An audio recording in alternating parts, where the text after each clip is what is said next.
und Offiziere über Majorstand sofort in den Schiffskeller.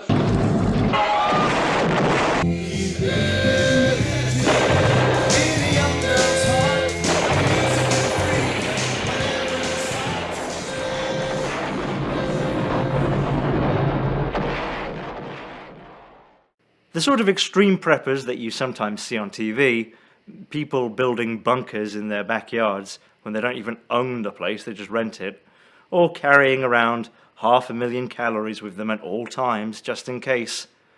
Those people have always come across as role-playing to me. Like, it's good to be prepared, but it just seems more like it's about a fantasy where they have some control at last in their lives, or at least don't have to worry about paying the mortgage. Well, it's a zombie apocalypse and I couldn't be happier. Billionaires, on the other hand, building bunkers, spending hundreds of millions on weird complexes of self-sustained ecosystems, that concerns me. Not as much as it annoys me, though. It annoys me quite a bit. Although, probably no more than the rest. And here we are. And really, billionaires building massive bunkers probably doesn't indicate that they know something we don't, as much as it indicates they have so much money they don't know what to do with it. Because God knows they're not going to pay their taxes with it, or help people, or do anything a decent person would do. Surface-level Roman history fan and data creep Zuckerberg has a huge complex on Hawaii, complete with a 5,000 square foot bunker, and it's got all the mod cons: self-sustaining ecosystem, a pool, an elevator, a hibachi grill, blah blah blah. Fellow malignant narcissist and shitbag Peter Thiel has been trying to build a citadel lair for years, complete with in-house Praetorian Guard, harem, and games room. But it doesn't annoy me so much that our lords would build these things with the sole purpose of hiding out during times of duress as we all die. In fact, it poses an interesting question. How bad does it have to be before you get in that bunker and seal the door?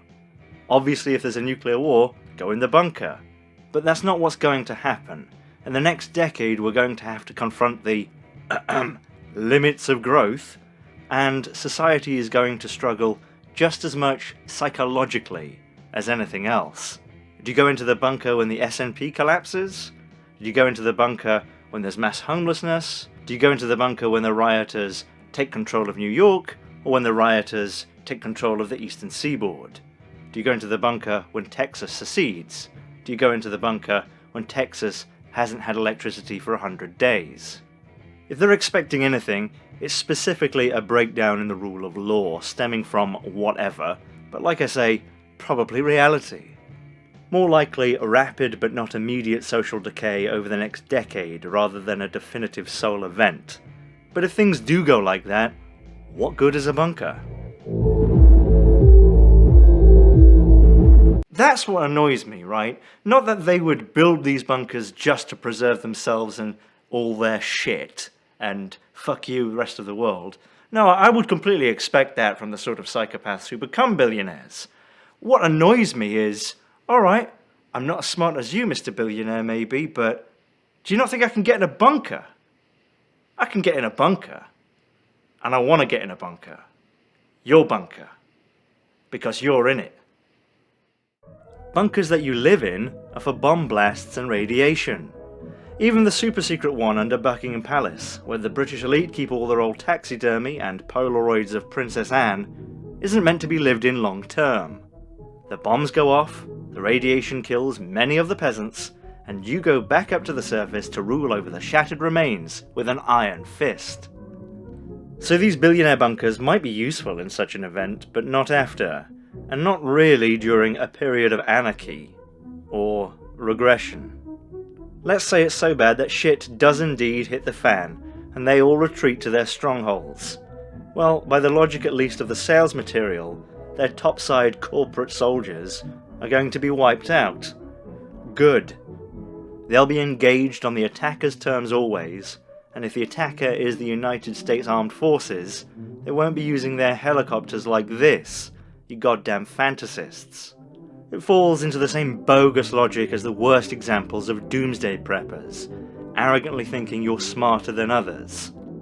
Raiders from the cities who are incapable of reconnaissance or planning. Don't worry though, they'll be defeated by my soldiers, who have no ideological tie to me at all, and, they're just with me because I'm great.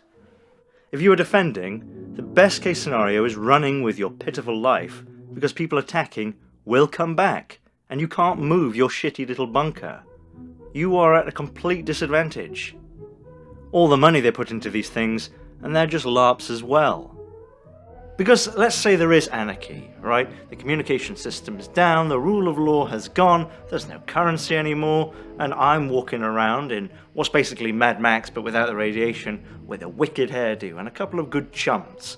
And your security, well, it's been a couple of years. There's either been a mortar stomp, what a mess, or more likely they never showed up because they hate you and money means nothing. Well, then it's on, isn't it? All I'm going to have to do is find your air filter.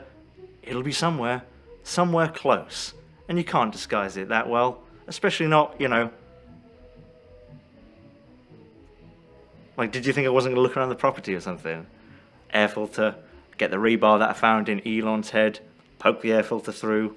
Step 1, candy. Step 2, unicorns. Step 3, you come outside, into my clutches. Step 4, the poetry recital begins. Here's my first one, it's called, What is the difference between a chainsaw and ye olde mop?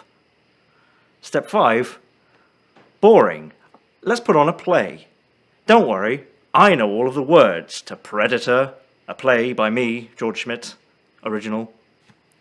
I'll be the jungle.